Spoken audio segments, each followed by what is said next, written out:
નમસ્કાર, સત્યમેવ જયતે લાઈવ ન્યૂઝમાં આપનું સ્વાગત છે। વડોદરામાં લેન્ડ ગ્રેબિંગના વધતા કેસોને લઈ જિલ્લા તંત્ર હવે સખ્ત બન્યું છે। જિલ્લા કલેક્ટરની અધ્યક્ષતામાં યોજાયેલી ઉચ્ચસ્તરીય બેઠકમાં ગેરકાયદે જમીન કબજેદારો સામે કડક કાર્યવાહી કરવાનો નિર્ણય લેવામાં આવ્યો છે। જિલ્લા કલેક્ટરની અધ્યક્ષતામાં યોજાયેલી બેઠકમાં પોલીસ કમિશનર અને વડોદરા મહાનગરપાલિકાના અધિકારીઓ ઉપસ્થિત રહ્યા હતા। બેઠકમાં લેન્ડ ગ્રેબિંગના કેસો સામે ઝડપી અને કડક કાર્યવાહી કરવા સૂચના આપવામાં આવી હતી। બીજી તરફ યવતેશ્વર મહાદેવ ટ્રસ્ટની જમીન પર થયેલા અનધિકૃત કબજાના કેસમાં લેન્ડ ગ્રેબિંગ એક્ટ 2020 અને કલમ 79A હેઠળ સુનાવણી હાથ ધરાઈ હતી।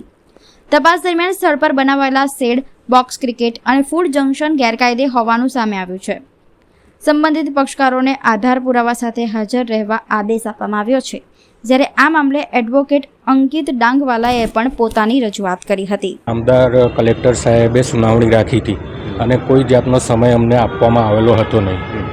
તે છતાં અમે આજે નામદાર કોર્ટમાં બધી જ વિગતો રજૂ કરી છે અને નામદાર કોર્ટને કહ્યું છે કે અમે આજે 250 વર્ષથી અમારી ગાયકવાડી ચાલ છે, એ ગાયકવાડી ચાલ જે તે વખતે ઘોડા અને હાથીના બાંધવા માટે ગાયકવાડ સરકારે રાખેલી હતી અને એના જે ચાકરો હતા એમને જ્યારે ઘોડાને હાથી જતા રહ્યા ત્યારબાદ એ લોકોના ચાકરોને રહેવા માટે રહેણાંક પેટે આપેલી હતી અને જે અહન બંગલો છે કિશનજી મગનજી ઠાકોર જે મૈયત થઈ ગયા છે તે બંગલો પણ તે બોનાફાઇડ પરચેસર છે, એમણે કોઈ ગાયકવાડ પાસેથી નથી લીધો, એ લીધો છે એમણે જે તે વખતના હરકિશનજી મહેતા પાસેથી, એટલે એ બી એક બોનાફાઇડ પરચેસર છે। એટલે આ કોઈ પણ જાતની લેન્ડ ગ્રેબિંગની ફરિયાદ આમાં લાગુ પડતી નથી। આ માત્ર ને માત્ર ખાલી કરાવવા માટે તંત્ર ખોટી રીતે આ બધા લોકોને હેરાન કરી રહ્યા છે।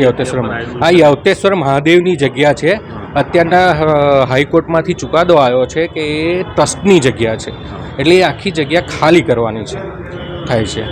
પણ આ લોકો જે છે આ ગાયકવાડની ચાલ તો ટ્રસ્ટ બન્યું એ પહેલાંની છે, તો એ કેવી રીતે ખાલી કરવાની થાય છે? અને જો ખાલી કરાવે છે, જો એ ખાલી કરાવે છે તો સરકારે શું યોજના બનાવી છે? આ લોકો બધાને કોઈ ઘર બાર વગરના કરી દેશે, ઝેર ખાવાનો વારો આવે એવી પરિસ્થિતિ ઊભી થઈ જશે।